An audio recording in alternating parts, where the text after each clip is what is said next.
centuries, people across the world have reported encounters with a huge, elusive, bipedal being commonly referred to as Bigfoot. What are your thoughts on Bigfoot, Ken?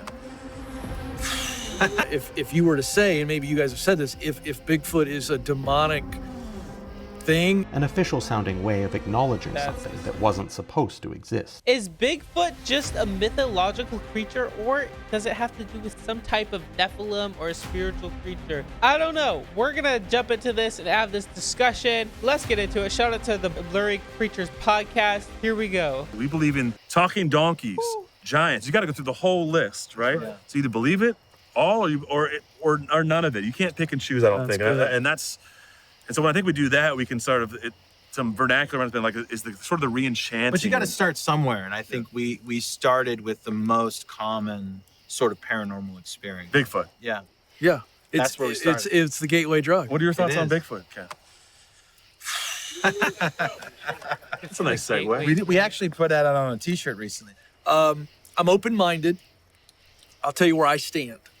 I would need to see legitimate evidence for me to believe that it is something outside of a demon. Now, if you were to say, and maybe you guys have said this, if Bigfoot is a demonic thing and it's like that, I would believe that quicker than just it's let's go with rare that. Ken, let's start there. Well, yeah. Okay, what is a demon, Ken? What's a demon? What is a demon? Yeah. It is a evil spirit. Okay, good. But is it physical? Yeah.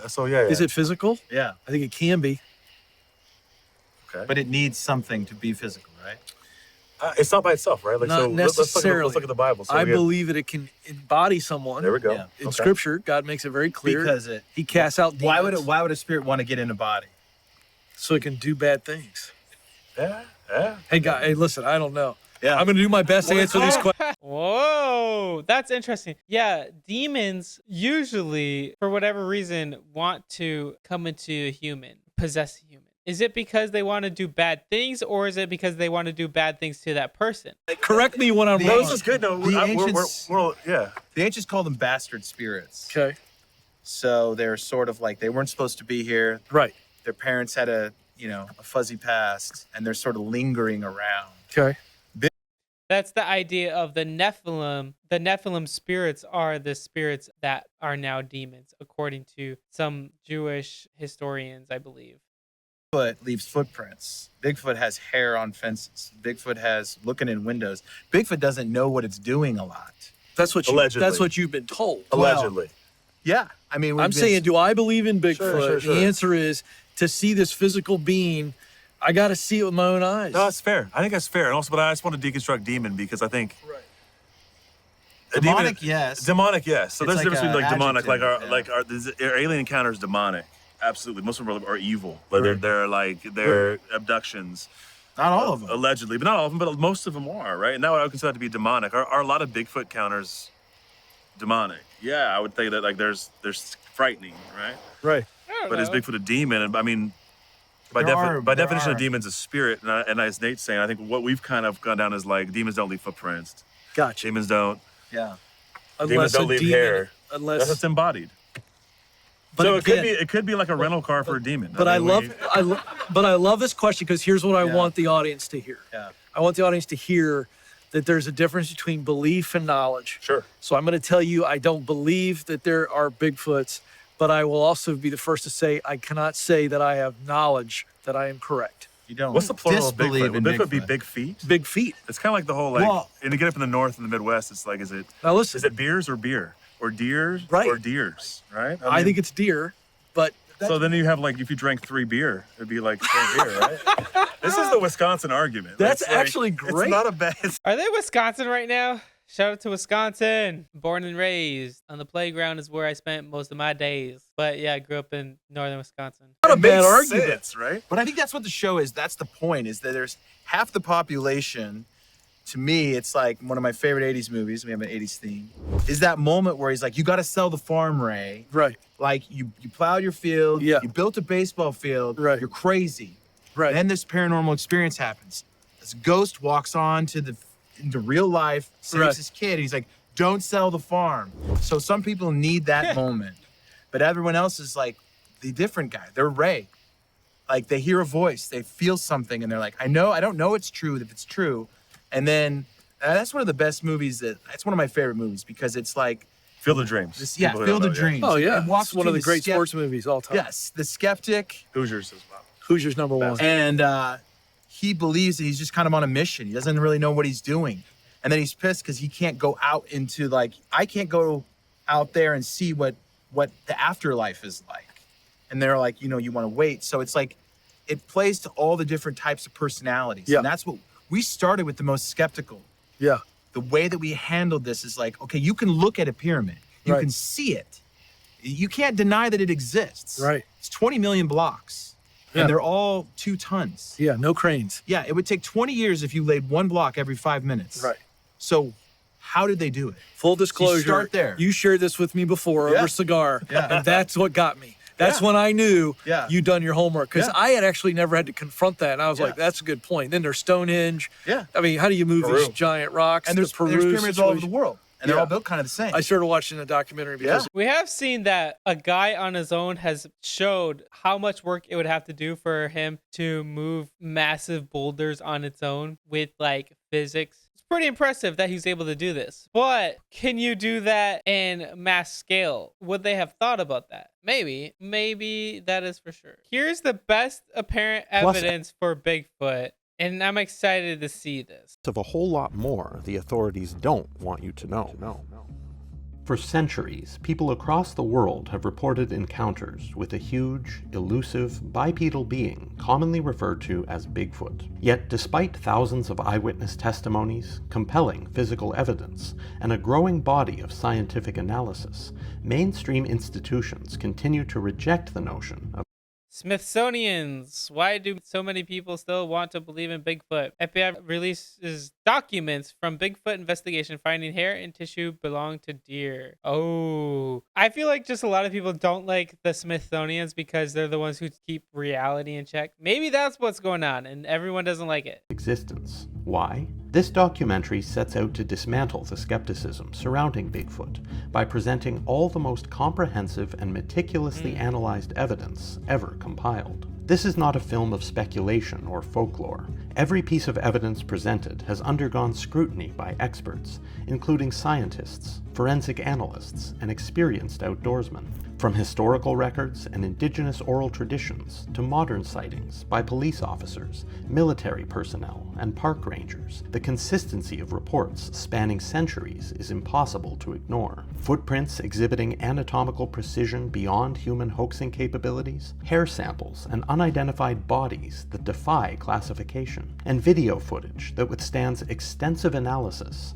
Each element of this case builds towards a singular, undeniable truth. Bigfoot is real. Beyond physical evidence, we'll also examine the potential reasons behind the continued suppression of information. Why do most scientists avoid this subject like the plague, while a few risk their reputations to study the phenomenon? Now, I knew this must be one of the mountain Sasquatch giants the Indian told me about. I know what I saw, and it was no bear. These creatures exist, and I spent almost a week among them. While his story is controversial, it remains one of the most detailed accounts of a prolonged Bigfoot encounter. J.W. Burns and the Birth of the Sasquatch Name, 1929. Journalist J.W. Burns popularized the term Sasquatch after collecting numerous first-hand accounts from the St'elas people. Burns wrote, quote, "The indigenous people of British Columbia speak of Sasquatch not as a legend, but as a living reality." His reports in Maclean's magazine brought Sasquatch into mainstream awareness, leading to increased interest in the phenomenon. Section 2. Modern-day eyewitness accounts. Police, military, and scientists speak out. For decades, skeptics have dismissed Sasquatch sightings as hoaxes, misidentifications, or the product of overactive imaginations. However, with What? Does that look like a bear, though?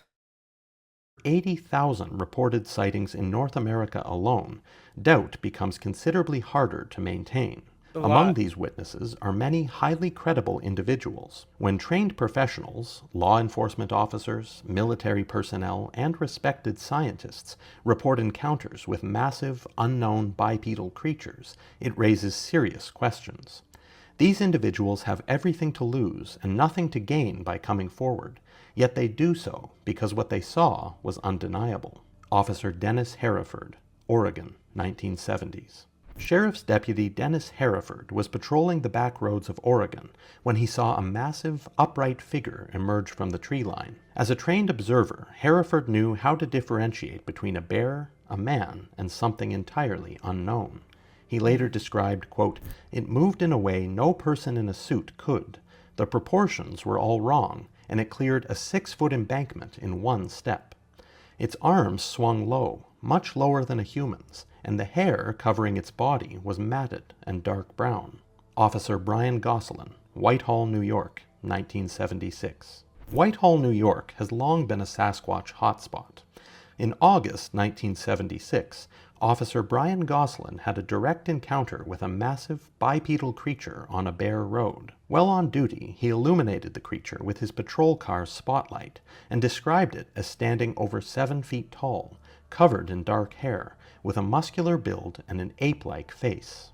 Despite drawing his weapon, Gosselin did not shoot. He later stated, quote, "I had my pistol pointed directly at it, but I did not shoot. It just stood there, looking at me, and I was looking at it. I don't know what it was, but it wasn't a human being, and it wasn't a known animal."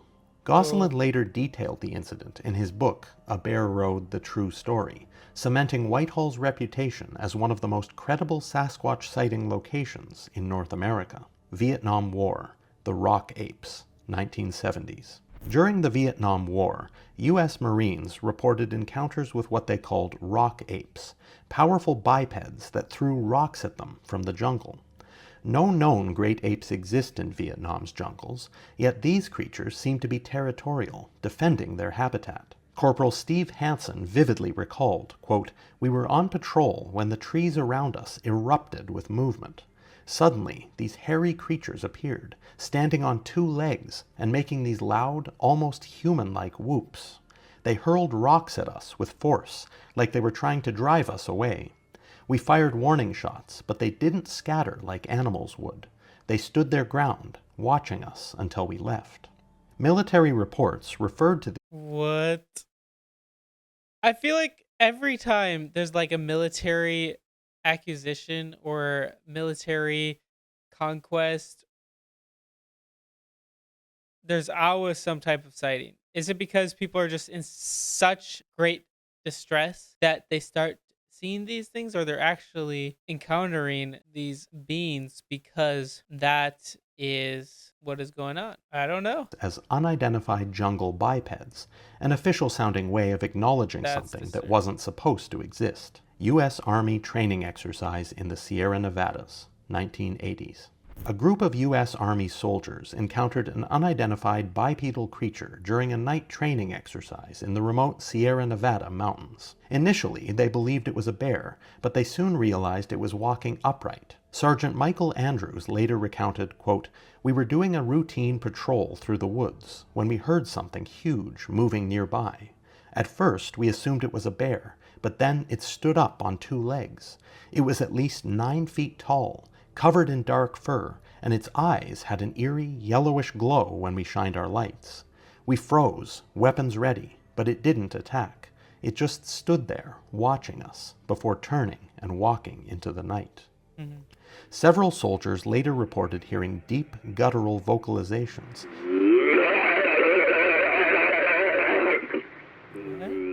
and one even saw what appeared to be a second, smaller creature observing them from a ridge nearby. Dr. John Bindernagel, wildlife biologist. Dr. John Bindernagel, a veteran wildlife biologist, spent decades analyzing Sasquatch evidence, including footprints, vocalizations, and direct sightings.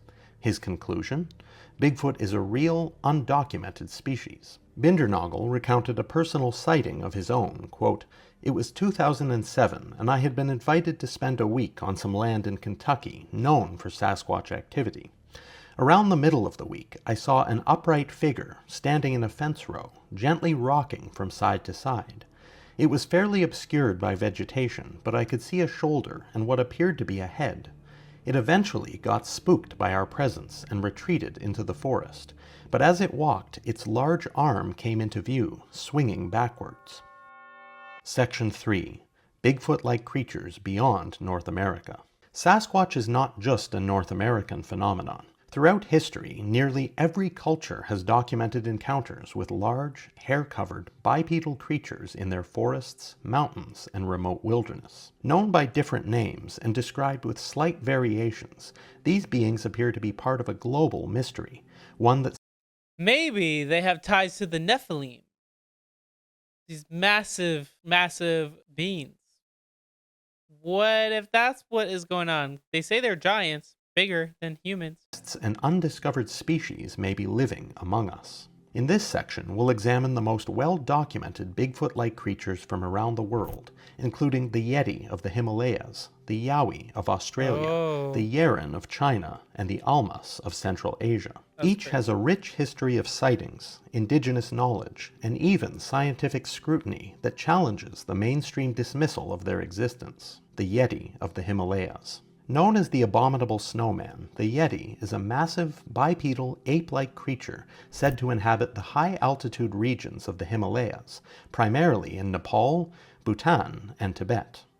Unlike Sasquatch, which is often described with dark fur, the Yeti is typically said to have white or grayish hair, helping it blend into its snowy environment. Historical and eyewitness accounts. The first known Western reference to the Yeti came in 1832, when British explorer B.H. Hodgson reported seeing a tall, dark figure moving through the mountains of Nepal. His local guides informed him that the being was a Yeti, a creature well known to the native Sherpa people. In 1921, Lieutenant Colonel Charles Howard Bury led a British expedition to Mount Everest and documented large, human-like footprints in the snow at 22,000 feet. His Sherpa guides once again identified them as belonging to a Yeti. One of the most famous accounts comes from Sir Edmund Hillary and Tenzing Norgay, the first men to reach the summit of Everest in 1953. They both reported seeing large tracks in the snow, too big and too distinct to be from any known animal. Norgay, a Sherpa himself, stated, quote, "The Yeti is not a myth to my people. It is as real as any other creature in these mountains." Scientific evidence. In 1959, explorer Tom Slick funded expeditions to Nepal in search of the Yeti. His team collected alleged Yeti hair samples, which some researchers suggested were from an unknown primate. More recently, a 2013 DNA study led by Oxford geneticist Brian Sykes examined supposed Yeti hair samples and found that some matched the DNA of an ancient polar bear species, while others remained unidentified. While some of the evidence Woo! That's wild. So they're saying that they don't know what some of these creatures' hairs are. Or maybe it's just a creature, guys, that is just like any other creature that they haven't found yet. Because we've been learning that there are creatures all the time being discovered. And maybe that's what's going on. I don't know. Like, there's still a lot of undiscovered locations in our world. Surprisingly. You would think there wouldn't be, but that's what's going on. So it's very, very fascinating, guys. What do you guys think? Is Bigfoot real or not? I don't know. Anyway, guys, thank you so much for watching. I encourage you to hit the like button and subscribe if you haven't. And always remember, guys, Jesus loves you.